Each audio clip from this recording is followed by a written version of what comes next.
The corporate ETH accumulation race is here.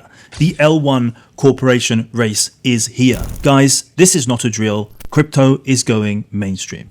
What is going on, guys? Welcome back to the channel. It is your boy Aaron here. It is Thursday, the 14th of August, and what an amazing day we have today. We just hit an all-time high 1 hour ago in Bitcoin, $124,000. Yes, that's right. But look, if you're getting excited about that, then wait till what I've got to tell you about Ethereum, okay? Because Ethereum right now is absolutely mooning. As you can see here, guys, on the chart, Ethereum is so close to its all-time high. Look at that, around $100 or so away. It's just a matter of time before ETH smashes its all-time high, and we are back, baby. We are back, baby. 2021 was the last time we were at these heights, and look, it looks like there's literally no signs of slowing down. All right, guys, because Ethereum right now is literally in the largest ETH accumulation, corporation accumulation phase ever, in which numbers that we cannot even read because they're so large that this could see ETH get to $10,000 this cycle, and possibly even more. Okay, guys, now don't take my word for it, okay? Look, if we actually head over here, we can see the Ethereum that's currently on exchanges is at its all-time low. Okay, this is on CryptoQuant.com here. This is Ethereum Exchange Reserve, all-time low. There's a big supply squeeze coming for Ethereum right now because there's so much demand and virtually F all supply, okay, guys? Look, Winterminute here, one of the largest OTC desks in crypto and market maker. This was in July, said that they have no more Ethereum for OTC sales, okay? So OTC, for those that don't know, is over the counter. Usually if people want to buy crypto, a large amount, they don't want to boost the price up so large, they just buy it OTC, okay? So they do a private deal with these big exchange desks, for example, like Winterminute. They said a month ago they had none. And now look at the news, guys. You know, we've got Chainlink, we've got Bitmine consistently buying hundreds of millions of dollars of ETH like there's no tomorrow. Where are they getting it from? They're going to have no choice but to buy it from the exchanges at this rate because the OTC desks are out. No brainer. There's none left, guys. Okay, so this supply shock is coming, if not already here for Ethereum, guys. We're going to see a very, very sharp move at this rate. Actually, if we head over here, Standard Chartered Bank has now changed its targets for ETH hitting $7,500 in 2025, okay? Fueled by the record ETF and treasury buying, stablecoin growth, and Ethereum network upgrades. Now, guys, even if you're not even holding ETH, doesn't matter. If you watched my last video earlier this week, there's some clear DeFi plays for you to get into, including Chainlink, Pendle, Aave, the list goes on. Don't want to spoil it all. Watch the video that I posted last on this channel. But look, guys, $7,500, even to me, that doesn't even sound that bullish. Like, I with the amount of buying that's going on, guys, there's no reason why ETH can't completely pull away from the station, you know, and go into 5 figures this cycle. And actually, of course, Bitmine's chairman here, Tom Lee, and by the way, let's give Tom Lee and Bitmine a massive round of applause because this guy right here, Mr. Thomas Lee, who's been around for a very long time in crypto, by the way, guys, he is the new Michael Saylor. He is the Ethereum Michael Saylor right now. With what he's pulling at Bitmine, he's saying that $7,500 prediction is at the low end, eyes bigger gains, all right, guys? So that's what he's saying. Now, Tom Lee, for those of you who don't know, is famous for his own fund, which is Fundstrat, okay? And that's been around for a long time. And he is now really getting into the limelight. He was always a good commentator for, you know, what's going to go on the markets. He's always had these like massive bull predictions, okay? Always had these massive bull predictions. And, you know, sometimes I even rolled my eyes at what he was saying because it was always just so bullish, okay? And look, you can see how bullish he is now because he's literally consistently just buying hundreds of millions of dollars of ETH. But he's onto something here, right? Because he's seen the success of what Michael Saylor's done. Michael Saylor turned $1 billion, company into basically like a $45 billion company, you know, just from buying all this Bitcoin. He's done crazy with this, and he's now following that roadmap that Michael Saylor's done, but with Ethereum here, and actually he's onto something because Ethereum is actually much more, I won't say useful, well, it is more useful than Bitcoin. Bitcoin, as we know, is digital gold. But Ethereum, of course, Ethereum has smart contracts, right? Ethereum has staking rewards. Ethereum has DeFi. Okay, these are all things that Bitcoin don't have.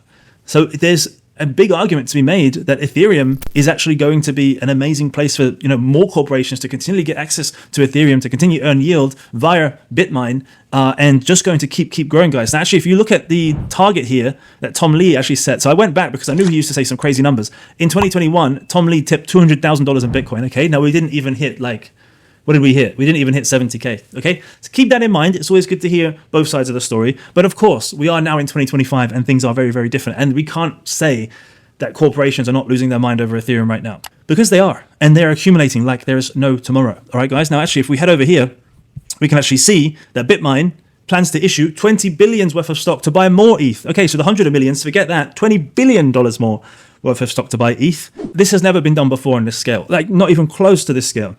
Last bull markets, we were basically being propped up by retail. As you guys know, if you look at the interest on Google Trends, yes, altcoins are just starting to show some movement, but retail is not really here still. I mean, yes, there's some of us, but there's not we're probably 20% of the way in here, guys. This is being bought up by institutions. When retail arrive, it's going to be up to chaos that we've never even seen before in this industry.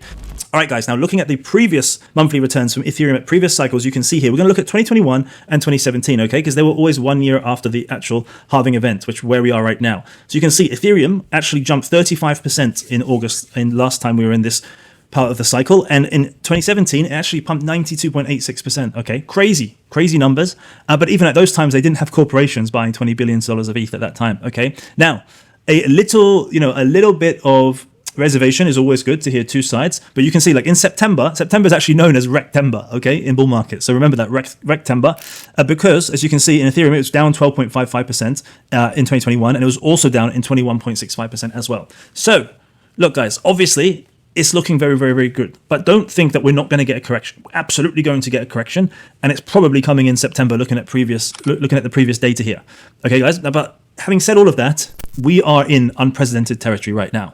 If we actually head over here to the strategic ETH reserve, there was more buys by ETHZilla as well, right? ETHZilla just came out with an 82,000 Ethereum buy as well, and it's continuous, guys. The amount of corporations here that are consistently adding to their bags is phenomenal, okay? On top of all of this, we have the corporation L1 war heating up, okay? Circle announced that they're going to launch their layer 1 blockchain ARC using USDC stablecoin as a native gas token. This came out just a couple of days ago. Again, obviously Circle realizing that the potential for basically putting all of their payments on their chain would obviously have basically massive fees available to them, okay? And then we've also got Stripe that have also said that they're launching their own chain called Tempo. Why does this matter? Now, let's not forget, guys, MicroStrategy created a $42 billion company from a $1 billion software business, and that was all from its Bitcoin treasury buying strategy. Okay, now these ETH treasury companies are following the same playbook, but with superior fundamentals, right? Think about it. ETH generates yield around 7 to 8% at this moment in time. We have over $1 billion of ETF inflows coming in to Ethereum daily. All right, guys. And of course, Ethereum powers the whole DeFi and AI economy. So of course, the DeFi yields, not just through staking, that you can earn from holding Ethereum are much, much larger than they are on Bitcoin. Okay. Now think about it right now. The flywheel effect is that Bitmine right now is actually trading at 33% NAV. Okay. NAV being net asset valuation. The net asset valuation is being traded 33% over Bitmine at this moment in time, which allows, of course, the premium on top of that for Bitmine to buy more ETH, right? So they buy more ETH with the premium, and that obviously drives the stock price even higher and higher and higher, and the flywheel doesn't stop. And do you think Bitmine are going to be alone in this? Absolutely not. Of course not, guys. There's going to be others licking their lips, looking to do exactly the same thing. So let's actually think about this right now. Let's just say conservative case. 10 companies adopt, and 10 more, an ETH, a treasury strategy. Or let's say aggressively, 50 companies follow the model. What's that going to mean? It's an additional demand of millions more of ETH, guys. And of course, the supply impact is going to be double digits, taking ETH off the market. I already told you that OTC desks are out. The exchange data is at its all-time lows. This is going to skyrocket in ETH. Now, bear in mind now, since we're very close to an all-time high, almost everyone, 99% of people are in profits. Usually, that could be something to worry about because people might start taking profits, especially people with PTSD from previous bull markets. But those people are just retail, okay? And largely, retail is in altcoins, I'd say, not Ethereum. They're in the smaller caps because they want to make life-changing money. The retail that will sell ETH is not going to be a touch upon these $20 billion buys from the likes of Bitmine or any of these companies. So I think anyone taking profit in ETH will just get completely wiped out. They'll say, thank you, my friend. We'll take that off your hands and we'll whack that in our treasury. See you later. And they'll be holding long-term their Ethereum bags. Okay, guys? So these aren't just crypto companies. These are huge traditional businesses buying Ethereum for the long term. And like I said, there's going to be a lot of people looking at the premium right now on Bitmine and licking their lips and looking to do exactly the same thing, looking at the success of what Michael Saylor's done with MicroStrategy, guys. Now, the key thing is, how do you position yourself to make money from this crazy corporate accumulation of ETH and, of course, these crazy L1 and L2 financial institution wars that are basically hotting up right now? Well, guys, look, the thing that you have to realize is that chain agnostic infrastructure are going to be the winners here, okay? Household names in crypto that you already know are lining up here to be the main beneficiaries of this huge move. Okay, now firstly, of course, Chainlink, $93 billion, right, of total value secured with over 68% of market share right now across all chains. Chainlink is OG Oracle provider. No one's going to touch them. The amount of fees that are coming into Chainlink right now, which they're then buying back and then using it to buy Link off the market. The flywheel is there for all to see, guys. Link just feels like the most exciting blue chip that I think possible to take advantage of this crazy run. Now, what else apart from Chainlink? Okay, what about LayerZero? Okay, LayerZero, the omni-chain standard, right? $19 billion of year-to-date volume through Stargate Finance, over 540 applications built on the protocol. LayerZero 100% is critical for connecting chains to existing ecosystems. All right, so LayerZero, Chainlink. Who else, guys? Who else do you think is going to be the main beneficiary here? Well, what about EigenLayer, the restaking leader? $23 billion TVL, right, was its new all-time high. And actually, when you think about that number now, it's peanuts compared to what's coming from the corporations, institutions. Corporate change will need their security infrastructure. All right, guys. So EigenLayer is another fantastic one. And then, of course, we have Wormhole. Okay, now Wormhole here, maybe not so much in the limelight compared to some of the others that I've mentioned, but Wormhole is literally an institutional bridge. Okay, $3.5 billion right now in institutional assets with exclusive securitized integration. And of course, they work with some of the main big institutions that play in this space. Okay, they've got partnerships right now with BlackRock, Apollo, Hamilton Lane. Okay, so as Circle, Stripe, Tether, and Robinhood all start building their own layer 1 and layer 2s here, guys, they're going to build a very fragmented landscape with huge volumes that desperately need neutral oracles, interoperability bridges, and of course shared security layers on top of all of that. Okay, guys, so it's not even about which chain wins here, it's about who controls the infrastructure connecting them all. Okay, so that's what I want you to think about as we look at this huge institutional wave of capital flying into the markets. And just as a